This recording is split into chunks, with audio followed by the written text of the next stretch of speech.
how pivotal do you think that technical was on Keelan? I believe after that they went like a 16, 17, 18 run. Yeah, I believe it was 93, 92 at the time, 1-point game, is still in it.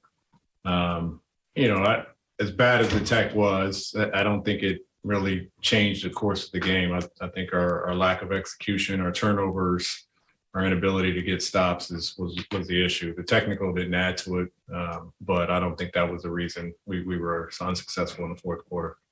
What were the conversations like in that fourth quarter when they started, making some runs and really pulled away? Yeah, it's just, right from the start, I didn't think we brought the fight. We're down 8-2 when I call the timeout after about 2.5 minutes, and we didn't have the fight. We stayed and managed to be in the game. We're down 5 at half. We tied up at the end of the third.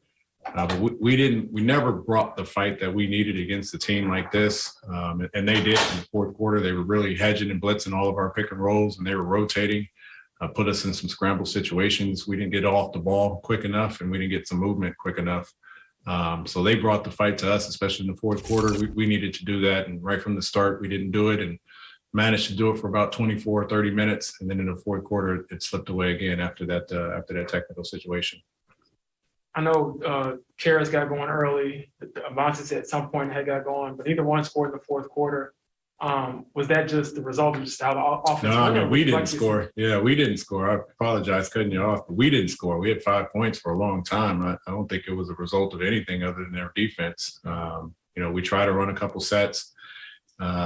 We're getting off the ball quick and trying to get it in Domas. The one play we try to run to get Domas to touch, they ended up fouling, and then they basically fronted the post the next time we tried to run it, which took that out. But no, we had a hard time obviously executing in the fourth quarter, and it was a number of reasons. Turnovers definitely didn't help.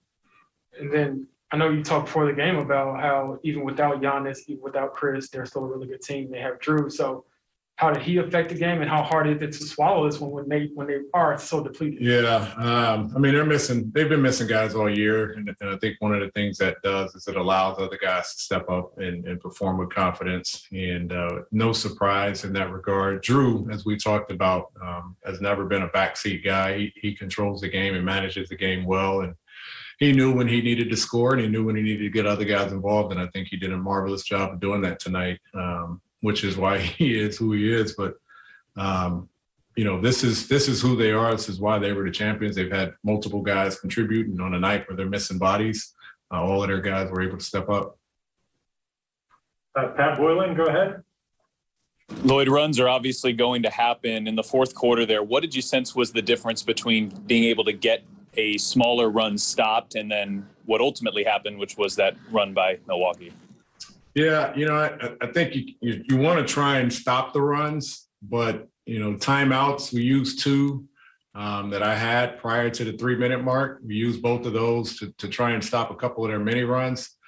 But if you're not scoring, I don't know how many, I just told our guys, I don't know if we can call every timeout thinking that's going to stop the runs. We got to put some points on the board, and we just couldn't put points on the board. And it was a combination of missed open shots, not getting off the ball quick enough. And then, we had some bad turnovers in that fourth quarter alone. So I don't know if we could have called any more timeouts to stop the runs. If you're not scoring, it's going to be hard to stop what they're doing. And we definitely weren't getting stops on the other end as well. So, we tried a couple things defensively to try and get the ball out of Drew's hands and get him out of situations where he's attacking us. And they were able to knock down the shots that were there. Pat, go ahead. When you have over the course of the season so far more games where you perhaps struggle to close out more than you'd like, do you ever have to worry about confidence in a standpoint of, here things go again or anything like that? No, I know I don't feel it, and I don't think our staff does, and I'm hoping our players don't. We're trying to find who are some of the better guys playing throughout the course of the game to finish. And, we saw a couple guys go in and out in that fourth quarter. I hope that's not a thought. Obviously, confidence is a part of everyone's game. I think it's a very confident group. I think it's a high character group. I think they do really care about each other.